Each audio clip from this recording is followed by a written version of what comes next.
I recently saw a video from a so-called anti-natalist who was leaving a mocking lack of message for his unborn child to try to parody people who leave very well-intentioned, very sincere messages for their future children.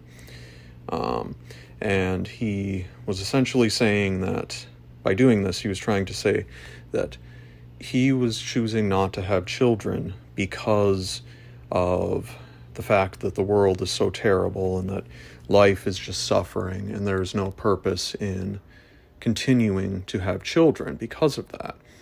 And I've heard this sort of argument perpetrated a lot by so-called anti-natalists, but I think we need to accept the reality of what these people really are. They're genetic dead ends.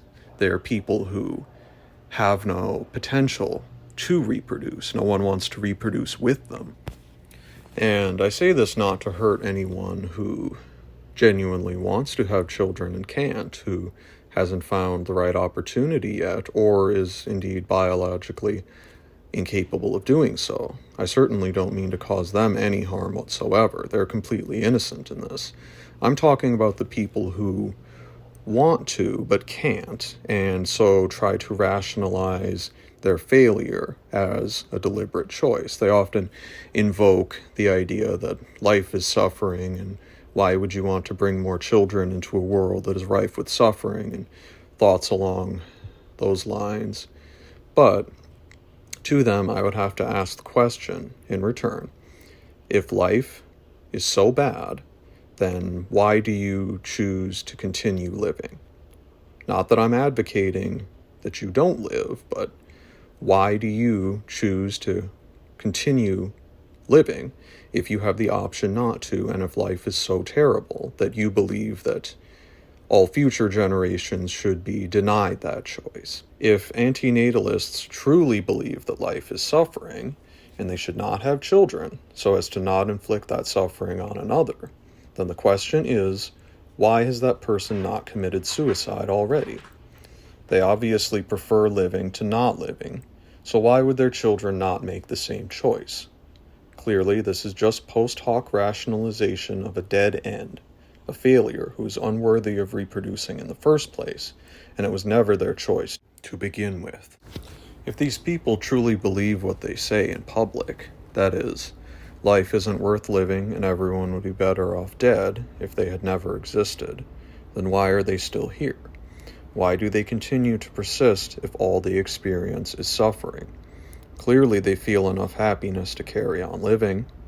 Why should they deny their future children the same choice? The only alternative explanation is that they are simply pure cowards who want to cease to exist but lack the courage to see that impulse through to its logical conclusion. It has to be one of these two explanations. There is no third option. I would wholeheartedly argue that although life has the potential for enormous suffering, it also has the same potential for unlimited joy and fulfillment.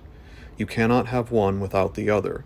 They are two sides of the same coin, and cannot be separated, or indeed even viewed as separate concepts, just like light and darkness are dependent on each other as notions, so are pain and happiness. I pity those who seek to rationalize their own failures, and in so deny themselves the possibility for a better future. If you are listening to this, don't give up simply because you've experienced failure. You can always improve and always try for the future. You shouldn't cheat yourself in one of life's most remarkable experiences, one of its most rewarding possibilities, simply because you've been defeated in the past. You can always rise up again, and you can always do better in the future.